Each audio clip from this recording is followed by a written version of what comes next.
दिल्ली में रहा हूं, मालूम नहीं मेरे को ये लोग कितना फ्रॉड किया है। 15 लाख इनके खाते में आ गए।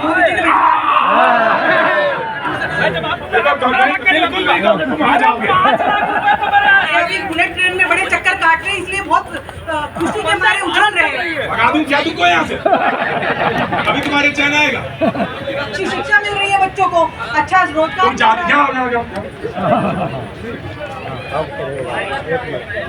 क्या करो तुम? बड़ा हल्ला मचाते हो हैं? और रेलवे स्टेशन पर यात्री जब आता है तो ऑटो वालों के खिलाफ नहीं बोलते हो तुम कुछ? वहाँ ऑटो वाले कितना परेशान करते हैं यात्रियों को। एक बार भी नहीं बोले तुम यहाँ।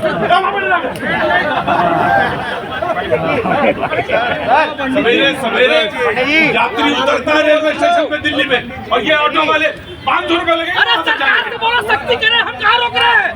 सरकार सख्ती क्यों नहीं करती है? वहाँ जाके बैठो, पुलिस तो सख्ती नहीं करती। वहाँ जाके बैठो, वहाँ जाके बैठो।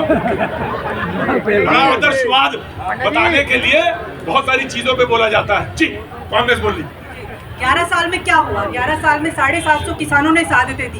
ये नहीं भूलेगा देश। और लगातार जिस तरीके से अभी कुंभ के समय हड़गड़ में कितने लोग मारे गए, कितनों को मुआवजा मिल गया, हम बार बार पूछेंगे। जो पहलगाम में आतंकवादी घटना के बाद कितने लोगों को न्याय मिल पाया? लगातार 11 साल में जो है सिर्फ और सिर्फ बातें हुई हैं, संवाद किए गए और प्रचार की एक झूठी फैक्ट्री है जो लगातार जुमलों का पैकेज दे देती है जनता को, लेकिन उन तक वादे नहीं पहुँचते। दावे किए जाते हैं कि हमने तो शौचालय बना दिए, 5 जो है 81 करोड़ लोगों को 5 किलो अनाज दे दिया। तो आप पूंजीपतियों को तो लगातार जो है बैंकों का जो उनका कर्ज है वो माफ करेंगे, लेकिन मुझे याद है जब 2004 के बाद चुनाव हुआ, दूसरा चुनाव जब 2009 में हो रहा था तो एक स्कीम की कांग्रेस की बड़ी चर्चा